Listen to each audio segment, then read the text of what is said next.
They have to understand that new paradigm of working in the world where you don't have the opportunity to do things manually anymore.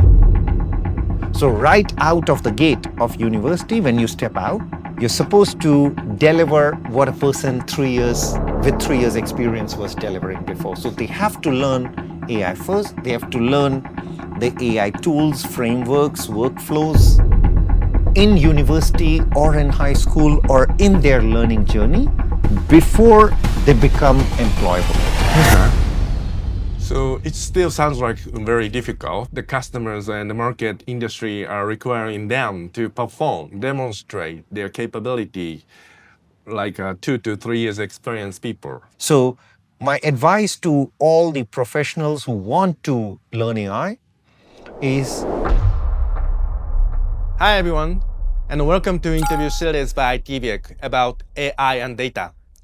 I'm Naoto Ijima, General Director of ITVIC. As of now, AI is reshaping development process, industries, and businesses, and also the job market.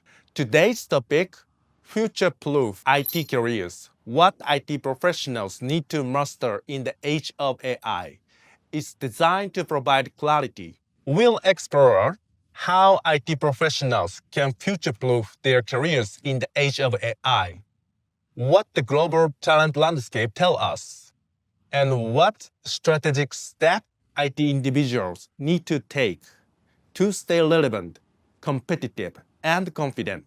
To explore this, I'm thrilled to welcome our guest, Mr. Prajith Nair, FPT Software Vice President and Head of Learning and Innovation at FPT Corporation. Welcome, Prajith. Thank you for coming to our show. thank you very much, Nato. It's my pleasure to be here today. Okay, so could you share a bit about your background and key milestones that shaped your approach to building the future-ready IT talents? Sure, I would love to. I started my career as an engineer, as a software developer. And over a period of time, I became an architect and then went into delivering solutions for our global customers. In my 2 decades of experience, I learned that along with building solution, building the next generation of talent is very important. And that's where, in my experience at companies like Infosys and Hitachi, I learned that companies that win are companies that invest in learning, have a strong culture of learning, and treat talent development as a growth engine. And in my mandate, my job at FPD is to build that system at scale, bring a skill first, AI first ecosystem so that we can develop the next generation of Vietnamese talent ready to build solutions for the world. Okay, thank you for sharing. So you worked for Infosys and Hitachi, and then your career started from engineer and then architect, right? And then you moved to the education or training field from Infosys era or Hitachi at the Hitachi. Right from the beginning of my career, in a technology company, everybody is a teacher and everybody is a learner. And companies with strong learning culture follow that principle and follow that framework where every engineer has to share their knowledge, teach the next generation. And that's how I slowly got into the learning space. And over a period of time, I slowly transitioned where I focus now more on building talent. Okay. And then that would be good for our audience because what we want to talk about is future-ready IT skills in the AI era. So before we talk about skills or career strategy, so we need some context. So in the first part, we'll explore global trends, compare them with Vietnam's current readiness, and identify the gaps and also opportunities emerging for IT professionals and organizations in local market. So the very first question is, you've led training initiative at Infosys and Hitachi, and now at FPT. So from your international experience, what key difference do you see in AI skill readiness between the global market and Vietnam's IT workforce? That's a great question. Globally, the workforces in India or other markets, I would say, are already at full stack maturity. What I mean by full stack maturity is the ability of an engineer to not talk about requirement, but talk about the value they deliver end to end. And Vietnam is very strong in engineering. The engineers I meet here are really good. Their capability is really strong. But the important learning that we need to build is confidence and fluency. What I mean by that is how AI can fit together into business workflows and scale at enterprise level.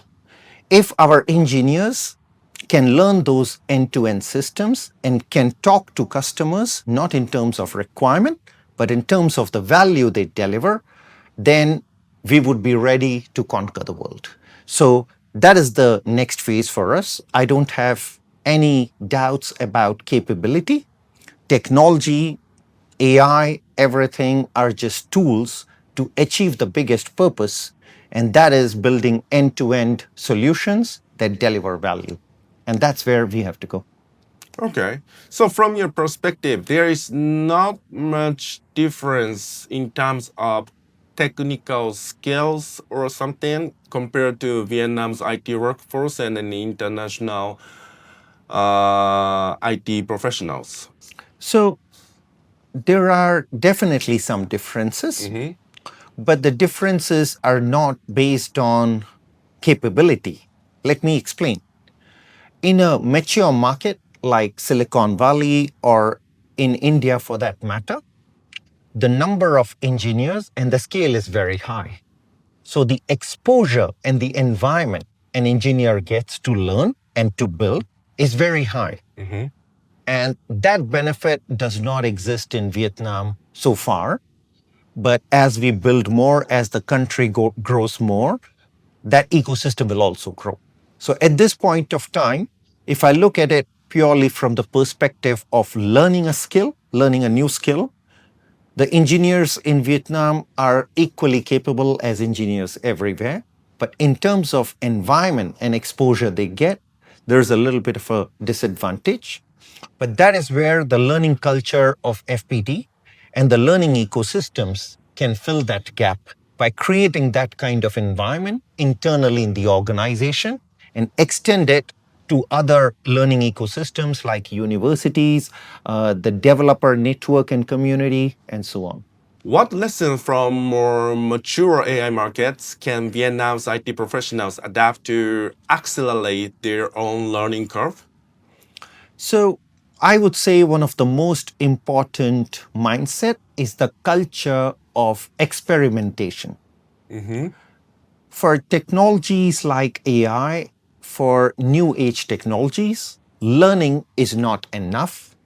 People need to build things, experiment with things, and we need to build that bias, build that natural inclination to try and do hands on and build small things every day, every week, and keep experimenting. One of the things which can develop that skill even more is contributing in open source and participating in open source development. As you see globally, all the countries that are leading in the AI era, their contribution to open source community in developing new LLMs, developing new models, and so on is very high. And that is where learning naturally has to go to the next step, that is experimentation. Cannot learn just by studying. And that's a mindset shift we have to build. Progress from learning to demonstrating capability by experimenting and building things. Okay, that's fascinating. So now you are introducing that kind of experimental culture or program to the FPT learning and development culture. Absolutely, absolutely. So FPT is very strong in encouraging that culture internally. We have hackathons and building competitions, solution building competitions almost every week. If you walk into any of the FPD campuses over the weekend, there would be engineers who spend the whole day building some new solutions. And also to develop a culture of entrepreneurship and innovation, we have competitions like ICANN in the company that allows our developers to think beyond technology into thinking like a CEO, thinking like entrepreneurs, and creating their own products and end-to-end solutions. So that's a culture we spend a lot of effort to build, and we are really proud of that at FPD. Okay, that's interesting. You know, I sometimes think that when the company provide a training or to the engineers or something, it sounds like sometimes they expect engineers to, of course, code and then architect and then understand the business and then so it's like Superman. So but everyone cannot do like that. So how do you balance that, the technical skills and the business skills, and then because everyone cannot be a Superman. That's a very interesting question. And I will have to answer that maybe using an analogy.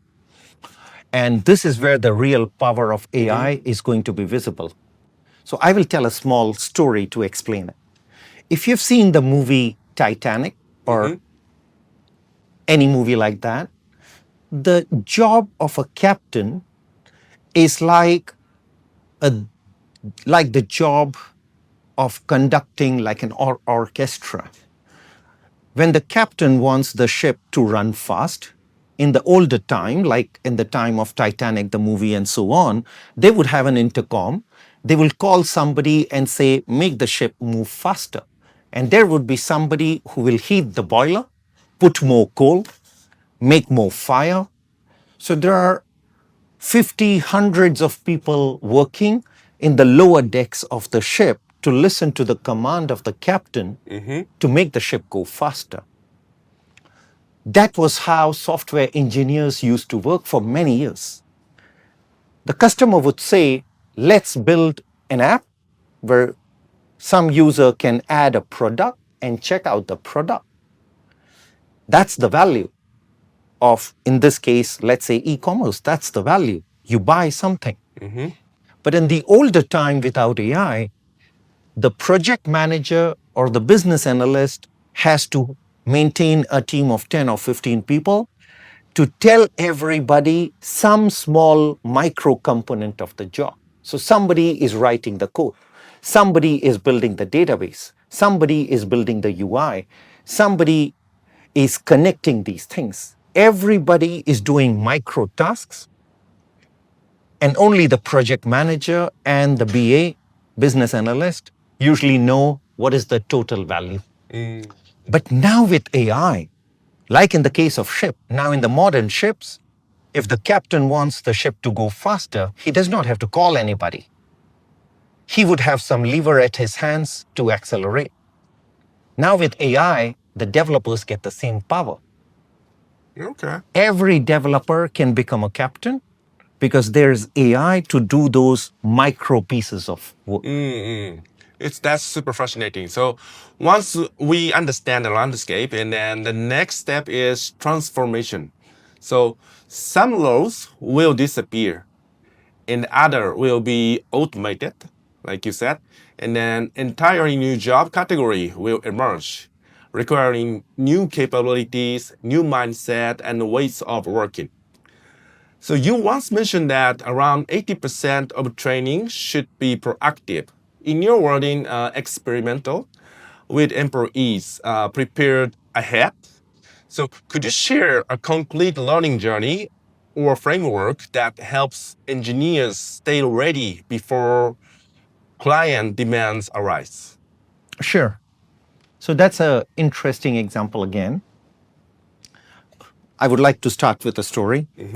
So if you go to a restaurant and if you order for food, and at that time, if you see the chef running out to buy vegetables, to buy meat, buy ingredient, then it's already too late. You're not going to give the best experience, or you're not going to deliver the best service or best product. The same is true for software industry. If the recruitment teams, if the training teams, if the project teams try to get the talent after there is customer demand, it is already too late. And that's why I said in one of my earlier discussions that for companies like FPD, we believe that 80% of the talent has to be ready before, and we can never be fully perfect, like in the case of restaurant also. So 20% is that safety for being flexible and being agile. Now, the important thing is how do we achieve that 80% mark of keeping talents ready and prepared? We do that by following a skill-first approach. We analyze the market trend, the global business trend, the global technology trend, and we have our internal strategy meetings so that we can analyze the pattern and see where the world is moving and what kind of skills are going to be needed to build the next phase of development and technology in the world. And we train our people on those skills proactively. And to do that inside the company, we have role-based and career-based learning path. We think of it like a tree, where the leaves of the tree are less durable skills, like AI.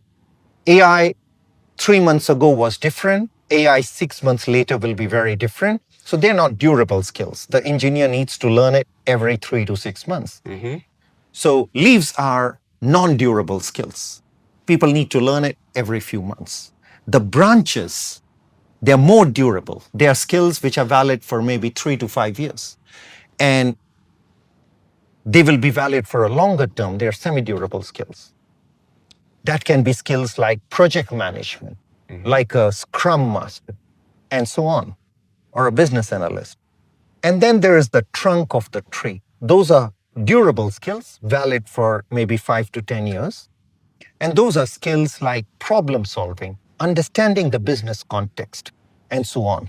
So at FPD, we provide that framework to all our learners so they know what they have to learn to level up their career and level up what they deliver to customer and the organization.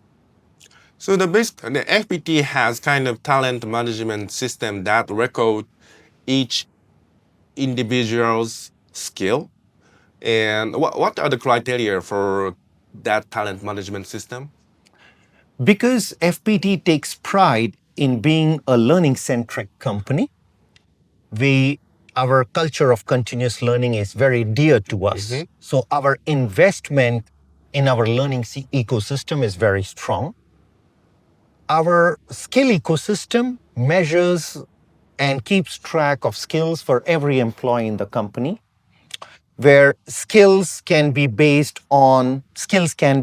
technical skills, can be functional skills, domain skills, soft skills, market-specific skills, language skills, and there can be many skills. And every skills can have different levels, where maybe 0 or 1 is where somebody is a beginner.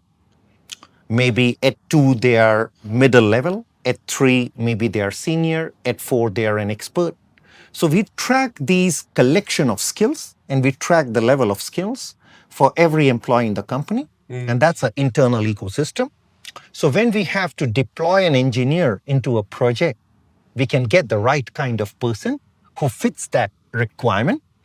And it has to fit not just the customer or the project requirement, it also has to fit the personal learning aspiration of that person, because we are human first. We may do AI, we may do many things, but in the end of the day, our asset is our people.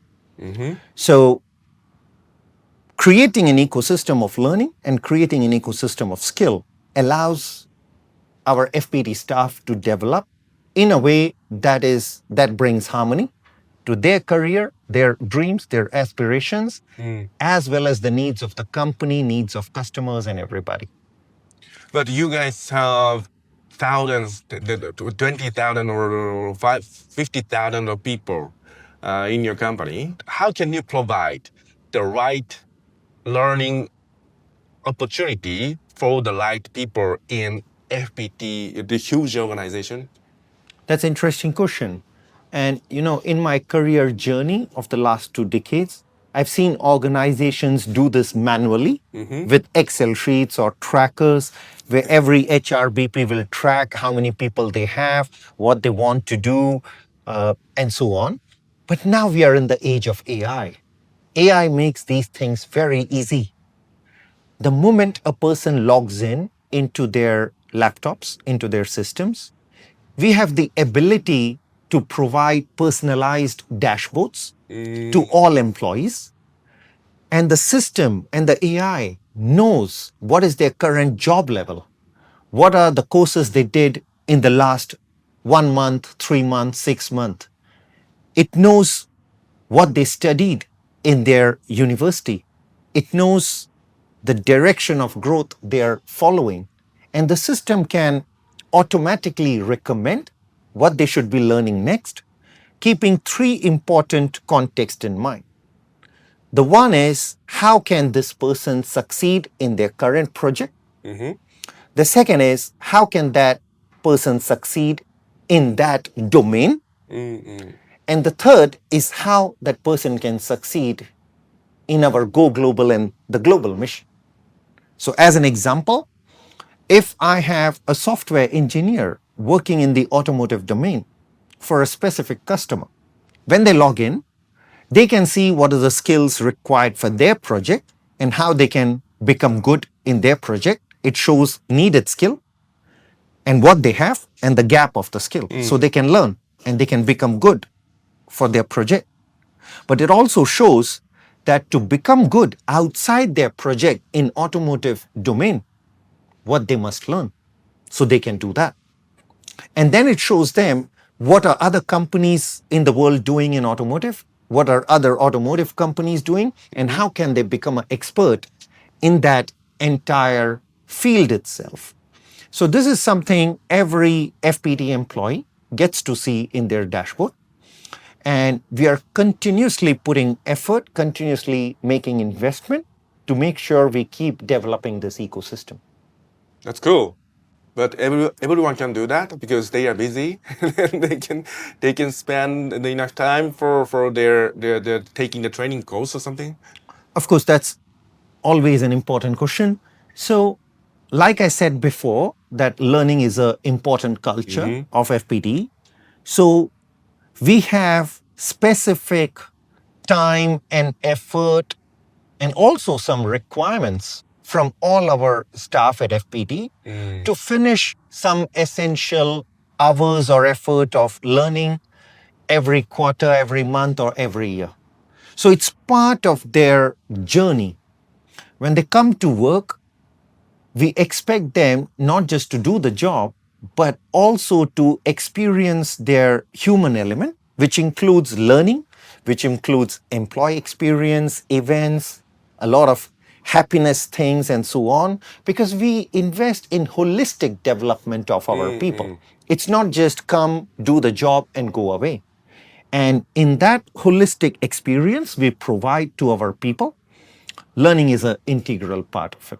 Thank you for sharing. So, what are the most significant AI skill gaps you currently see, both inside FPT and in the broader Vietnam IT market? So, and how are you addressing them?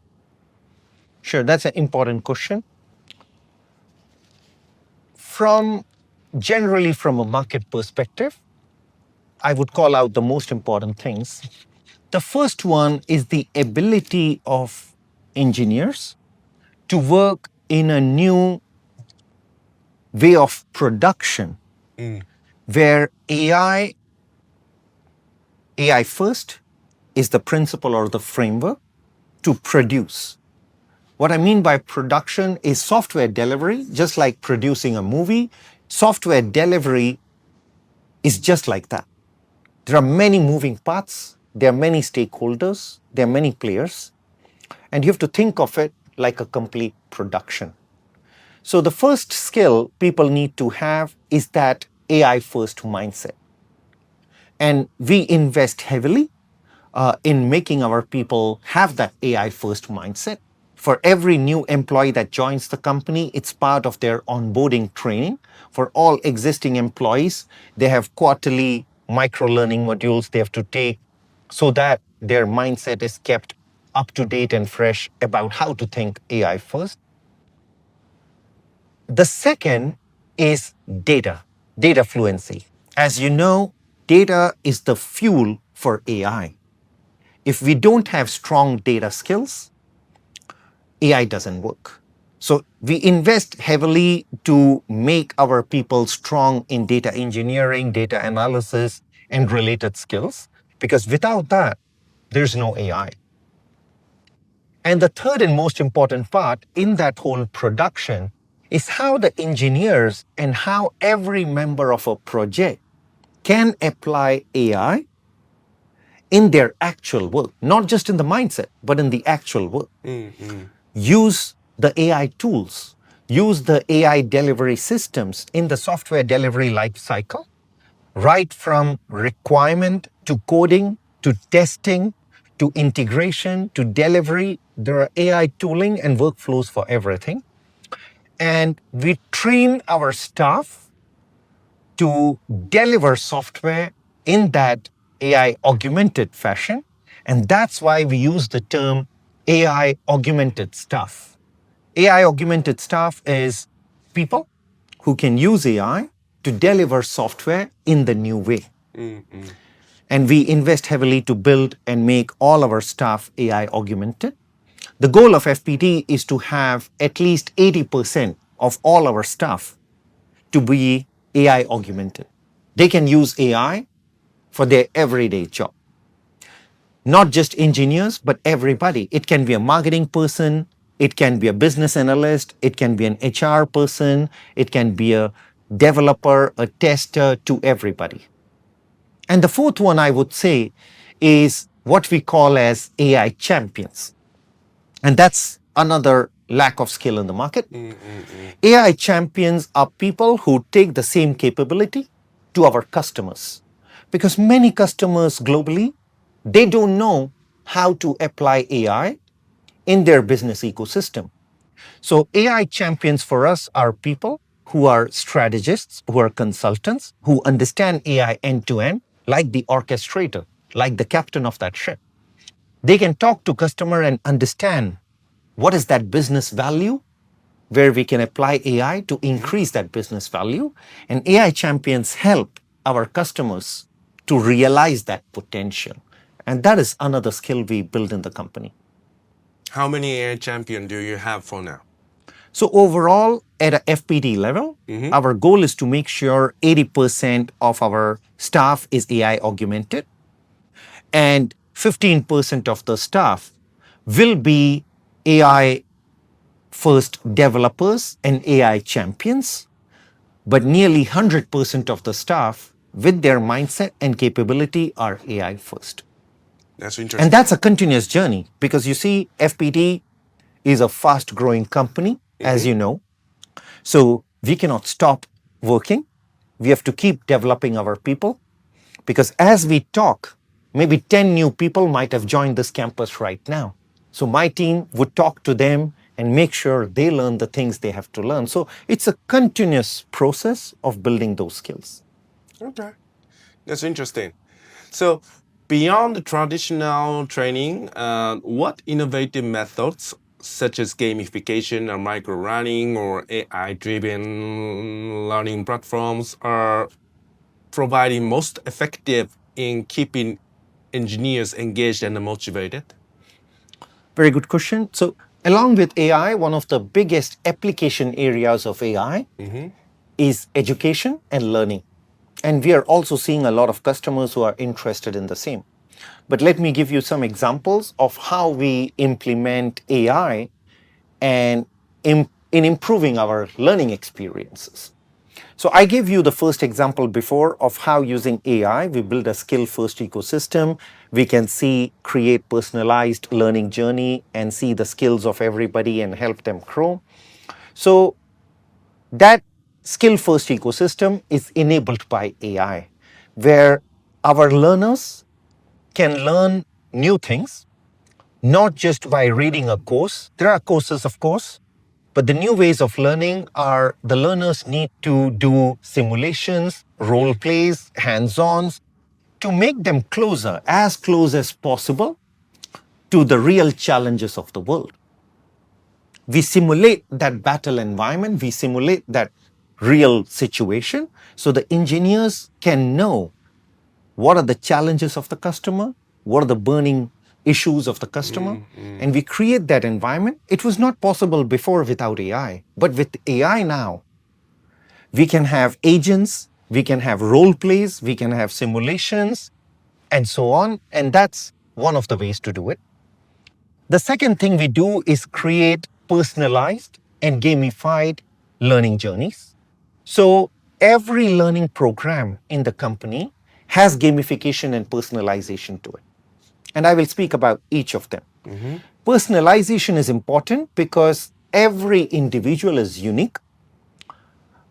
They have different learning style, they have different learning needs, and they have different learning speeds.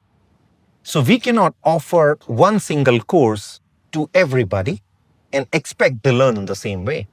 So our learning ecosystem is very adaptive, where for the exact same learning, some people may take 10 days, some people can finish it in maybe 6 days, some people do it in maybe 15 days, depending on their learning cycle, depending on their learning agility and speed.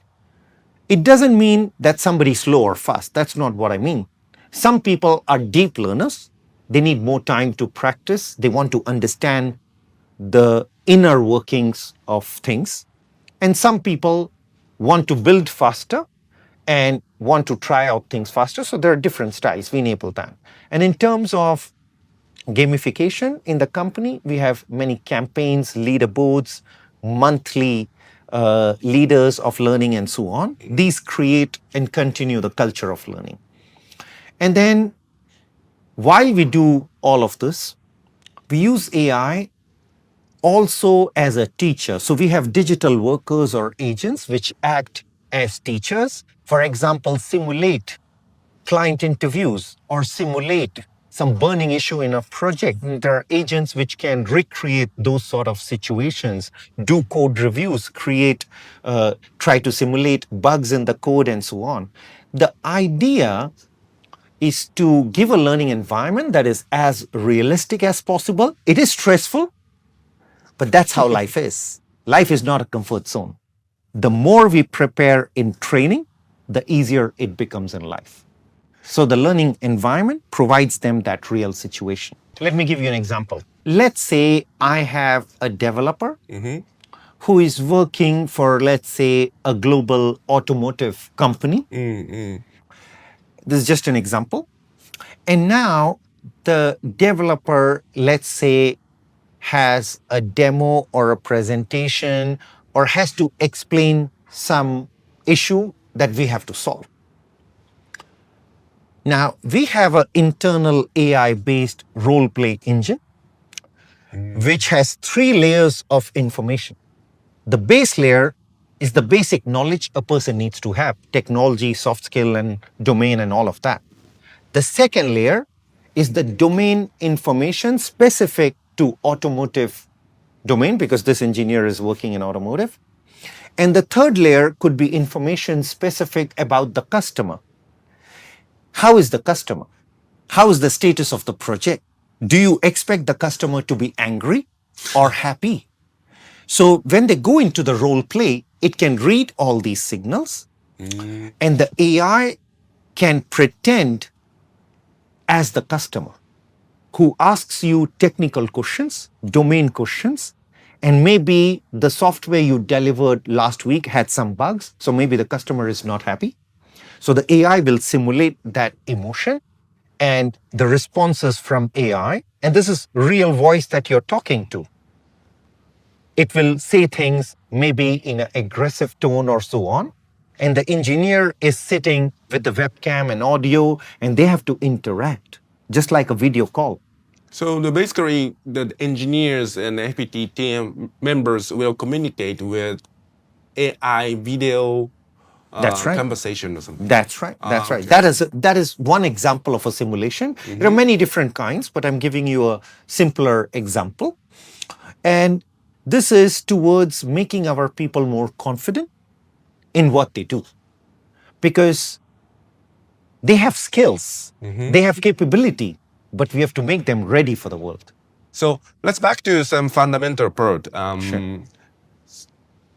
So what mindset or habit do you believe helps them continuously grow instead of feeling that they are falling behind because of AI or something?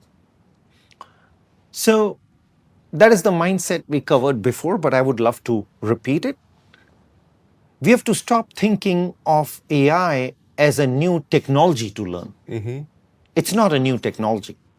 Like I gave an example with the ship thing, it's a new production system. And every engineer has to think about what is the outcome they deliver, what is the value they deliver. Right now, they think about, in the previous generation, they think about what is the task they do. If you talk to an engineer, they will say, I wrote 10 lines of code today, or I fixed 2 bugs today. Those are tasks. But they're not, in the previous generation, they would not be able to talk about the value they deliver. Did they allow the customer's app to get 15 more customers today? Did they make the application run 5 times faster? Did they allow the customer to earn 2 times more revenue? So those are the outcomes engineers can now think about when they work with AI. They can reduce their thinking about tasks, independent tasks, micro tasks. They can start thinking more about value. So when our AI augmented engineer or AI champion goes into a project, they learn how to talk in that new production system, how to talk in that new value or outcome oriented way, where they're not telling customer that I finished coding 5 requirements, I fixed 15 bugs. They should not be talking like that in a new AI first world. They should be talking about, I allowed your app to run 15% faster. I am bringing 20% more customers to your app. And these are the steps I took to do that. Yeah, that's true. So actually, I'm also sharing, always saying to my teams that not just focusing on please focus on outcomes, not the outputs. Yeah, That's the same idea. exactly. We talk a lot about the current change. So now, for the next part, we want to talk about the future and look ahead. So this part of the conversation explores what the next 5 years may look like for IT talents. So not just in terms of skills, but roles and career path, leadership model, and how AI will reshape the idea of work itself. So with AI reshaping the industry, which tech roles do you expect to grow fastest over the next 3 to 5 years, and which roles might evolve or decline? Good question. I think this question is also important for all the professionals in the field and also for all the professionals in the market and in the students in universities.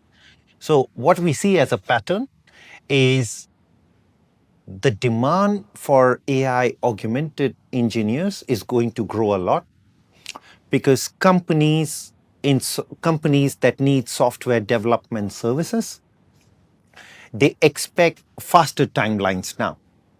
A typical project or software release that used to take 2 or 3 years about 10 years ago took about maybe 6 months to 12 months 3 to 5 years ago. And now in the modern age, customers expect code and product or features to ship out every 2 weeks or 3 weeks. So it has gone from maybe in terms of years to months and now to weeks. And to do that, the demand for AI augmented engineers is going to be very important. That's the first thing. The second is every digital company is undergoing an AI transformation. They're upgrading their products or building new products with AI. And to do that, they will need a lot of AI champions, like I spoke before, and a lot of AI product owners. These are people who can lead the strategy, lead the consulting in building end-to-end AI workflows. And AI product managers are people who can manage and build products sustainably, uh, which are AI enabled. Those are some roles. And also, most importantly, the role of cybersecurity professionals with AI is also going to increase a lot because every time in the world the computing power increases, the risk also increases. Because as we use computing for positive and contributing use cases, there will be some elements that will use computing and the powers and AI and agents for not very contributing use cases. So the demand for cybersecurity will also increase a lot in the coming. It's already very high, but it's just going to increase. And the traditional roles of traditional software developers and testers is going to reduce. Companies across the world are not going to have the time and patience to invest in the legacy way of software development. So that's going to reduce both for testing as well as development purposes. And at the same time, the role for a lot of tasks, which include business analysts or things like that, which are non-AI augmented, will reduce because AI can do a lot of things. So overall, the requirement for people who can use AI in everyday work is going to increase a lot. And requirement for people who work without AI is going to reduce. But overall, I see it as a very positive trend because it will move the human capability from labor to a higher value chain of intelligence. So people can spend more time doing smarter things, better things, rather than doing boring or repetitive things. So it's about the pattern. The pattern is going to be outsource the boring and repetitive work to AI agents, use AI as an augmented assistant, and use the skill and mind to do higher value chain things. Okay, that's interesting. I want to clarify some points. So you said that augmented AI engineers. So what do you mean by, so what the definition of augmented AI engineers, and then what the difference between the current engineers or traditional engineering? Excellent question. I'm glad that you asked that question because I felt somewhere I did not explain that. So let me take you back a couple of years to explain what a traditional engineer does. So in a traditional software engineering job, a customer will come and say, can you make this? Because the customer is not an IT engineer. The customer is running some business and they want technology and IT to help the business. So the customer doesn't know how to explain. The customer will come and say, can you make something like this for us? The job of the IT delivery staff, the job of the engineering community is to translate that statement, that human language, can you do this, into specific business requirement. We call it as requirement analysis. And then break down that requirement into specific features of the product and then create different teams that work in sprints, work in phases to develop that product. And that's a typical waterfall model of software delivery. Now with AI, even the customer can use AI and say, create a product specification to do something like this. So now my business analyst or my requirements analyst cannot work in traditional way because customer can use AI, can use ChatGPT or anything in the world. to get the collective intelligence and draft something which is very high specification. They don't need to have knowledge themselves. With AI, everybody has the knowledge of the entire internet. In the previous time, just about 2 or 3 years ago, if you had a question, you would go to Google and search for it. And then you have to discover where the answer exists in many links. But now AI makes that also easy. You don't have to go to different links. It summarizes the answer and steps for you. So for the AI augmented engineer, I'm trying to circle back to the original question. For the AI augmented engineer, it's about how can they use that collective intelligence of AI to accelerate every piece of work. So for example, for a developer, I talked about requirement before. Let me talk about developers because that is the biggest of the community. When a developer writes code, the possibility of them writing something brand new, like an invention, is very rare. Nearly 70 to 80% of all the code they have written has been written by some other developer somewhere in the world for some other customer. And AI has learned from all that code base. So now when a developer sits down to write code, the developer can tell AI that write this for me. And the AI can write all the code. It will never be 100% accurate. Even with developers, it is never 100% accurate. That is where the human intelligence comes in. So that is one major shift in AI augmented developer. Before, the human used to write the code. Now AI is writing the code and human is the reviewer. So the job of the new AI augmented developer is make AI write the code maybe 10 times faster. And then the developer is a reviewer, like an auditor, who is going through the code to make sure everything is okay. Somewhere, if AI makes mistakes, correct those mistakes. But overall, along with AI engine, the developer can now do the same work 10 times faster, 20 times faster, and so on.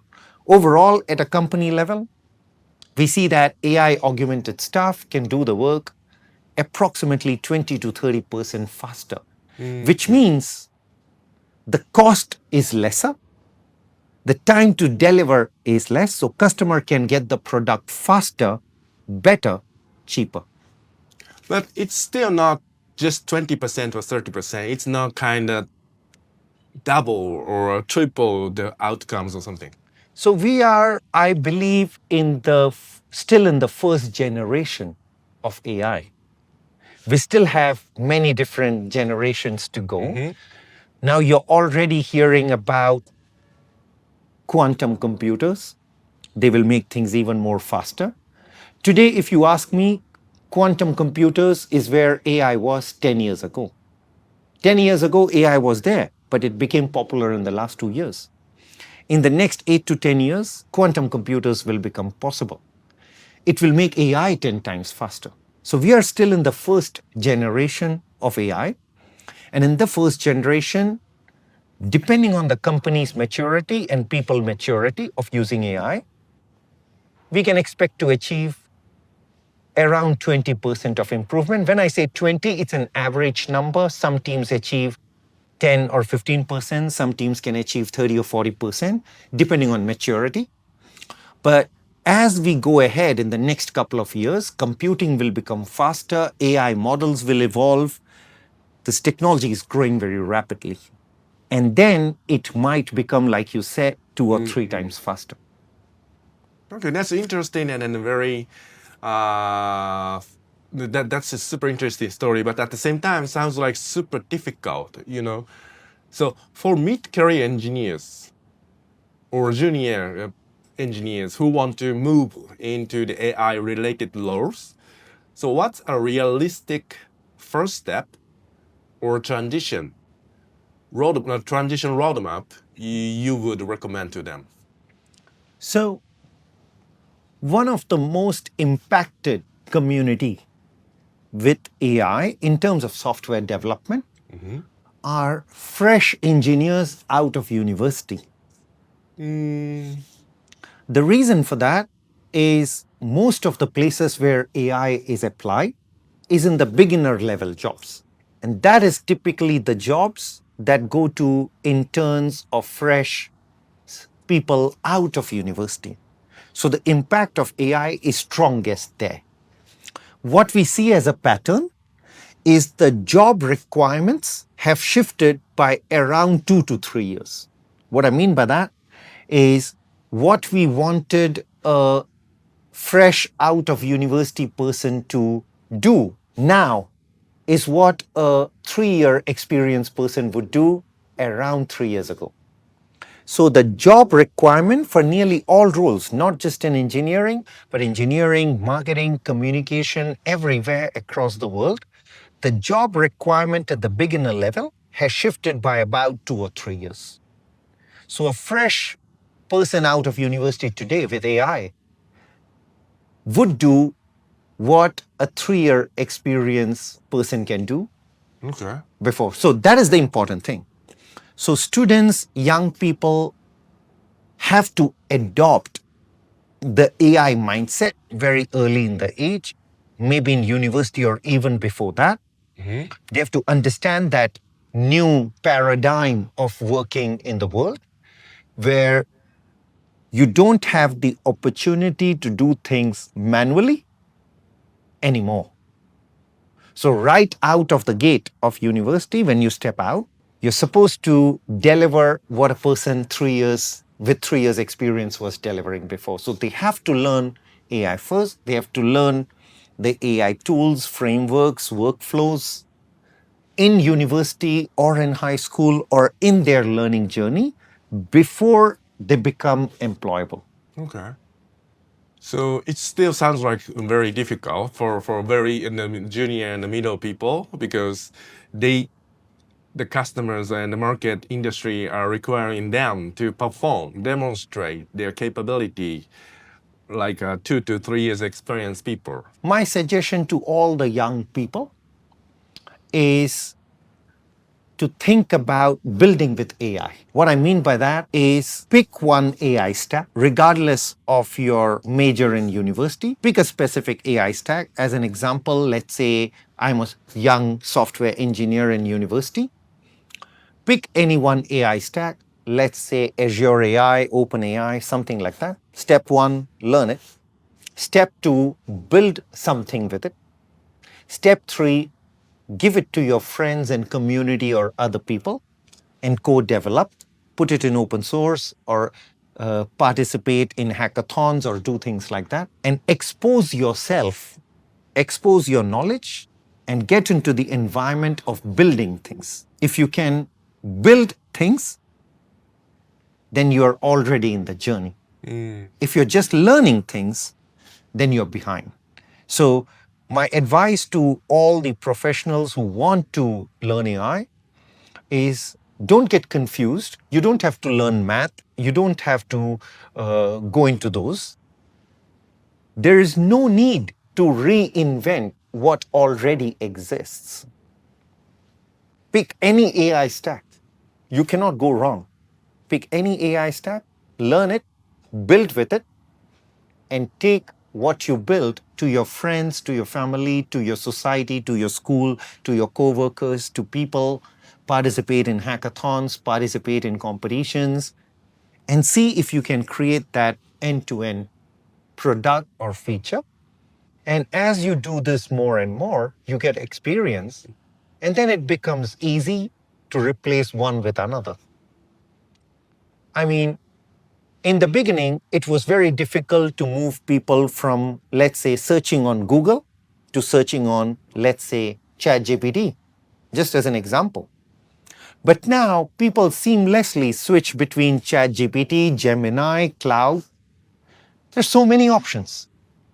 So there's no need to worry about so many different things, so many options. Just pick one, run with it, build something, ship it, contribute, co-create, and then go ahead. Okay. So any option is fine. Any option is fine. Any option is fine. Because, like I said, the technology is just a tool. AI is about the new production system. If you think of it like a tool, then you need to learn too many things. But if you think of it like a new way of working, then the tool is not important. You can replace the tool when you want. Okay. So could you share a success story from FPT where an individual or team transformed their career or project outcomes through AI learning or upskilling, and how that impacted their project or career? How we build some of that in FPT. So, as a use case and as a story, for one of our largest projects, I'm sharing a real story here. For one of our largest projects, our AI champions, they are the people who act as strategists and consultants for our customers. Our AI champions and our AI augmented engineers, like I shared before, they were able to bring the AI workflows and the AI way of delivering software to that customer, one of our biggest customers. And this happened recently in the same year, 2025.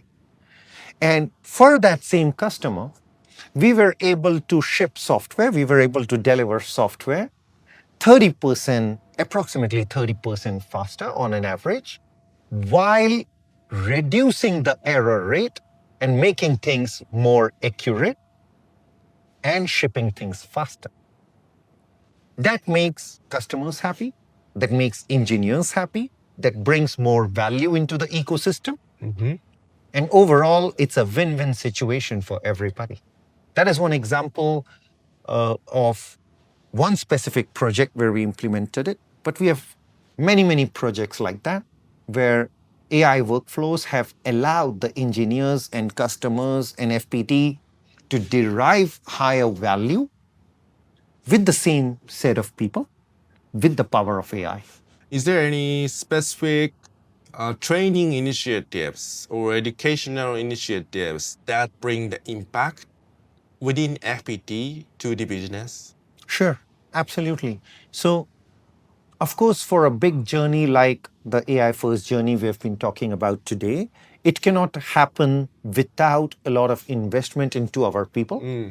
So we have dedicated training programs where we teach our people on how to apply AI into their work. So we have multiple different learning programs, from mindset to becoming AI augmented engineers, to becoming AI champions, to doing a lot of sharing and workshop and seminars and hackathons and many such events internally, so that people can learn not just from their experience, but also from the experience of other engineers and other projects. You repeatedly mentioning about the build to experiment or something. So how do you see it? I understand that's quite important for AI era to actually gain the not just learning, so actually gain the experience. So how do you see the collaboration between enterprise, universities, and learning platform evolving to build a truly global AI-ready workforce? Is there already ready for building those talents, or in a phase to evolve? It is always in a continuously evolving phase. And I'm glad that you mentioned, I am a big believer in the maker community, in the builder community. And learning can happen only by making things. For engineers, the only way to learn is to build things. And that's why I keep repeating that word. But coming back to your question on the role of universities and learning platforms and everything, the job of a university, the fundamental building block of a person, is the fundamental knowledge. We also call it as the first principles. The job of university is to teach the first principles or the fundamentals to the people. And that should not change very often, because technologies keep changing too fast. universities should follow the industry trend, but universities also need to provide stability to the talent in the country and the ecosystem. So universities can never be at the same speed as the demand of the market. So the job of university is to teach fundamentals, and they do a very good job at it. The job of companies is to apply the fundamentals. For example, somebody learns science and math in university. In the company, we combine science and math to build some solution for customer. The job of companies is to teach applied science, or how to apply the technology, how to apply the specific principle. And the job of learning platforms is to keep people up to date. So if I combine these three, universities build the foundation, companies apply the knowledge, so they teach people how to apply the knowledge for customers, for applications, and so on. And learning platforms have a job to continuously keep people updated because things change too fast. So today and in the previous time, these things were independent. The connection between universities to companies to learning platforms was not very strong. What FPT is doing now, and we have the FPT University ecosystem, but in addition to that, FPT is also partnered with many other and almost all the universities in Vietnam and also many universities across the globe. So what FPT does is connect these three dots: the university, the industry, the learning platforms, and bring them together to create that shared ecosystem, infrastructure, and that talent pipeline. Sometimes we go to university and we tell them, let's create some curriculum together. Sometimes we go to university and we send our trainers there to bridge the gap between university to industry. Sometimes we go to learning platforms and we say that this is how the content needs to change, or this is how the learning method needs to change. So our job in the role of FPT today, and as part of my primary role as head of learning and innovation, is to connect these different entities in the talent pipeline from the time the talent starts developing throughout their career life cycle. And we actually start pretty early.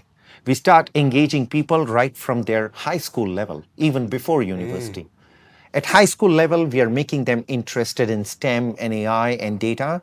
So when they go to university, they choose AI, they choose data, they choose computer science and ICT as a major, because FPT as a company is also contributing to the development of Vietnam in the technology space. And it is part of our nature and our job to inspire people towards that technology and AI first world. So we start very early, high school level, and sometime even before that. Initially, we inspire people to turn into ICT. Then at ICT level in universities, we go and engage with them to bridge the university to industry gap. We also work with multiple different learning platforms to make them fit better in the industry space, university space, and also in the Vietnamese ecosystem space. We give inputs to many platforms on what they need to change to fit better and to make people more relevant. So think of it like a supply chain. It's completely like a talent supply chain. So you are working on FPT right now, and then FPT is Vietnamese company. Why does FPT invite you? So what do they expect you to do in FPT? Thank you. Thank you very much for that question. So as you know, FPT is a global company. In Vietnam, we are the biggest company. In Southeast Asia, also we are the biggest IT company. But the motto of FPT is to go global. And to go global, FPT wants to bring the best of the world's knowledge to Vietnam to make our people ready for the next chapter of Vietnam's growth.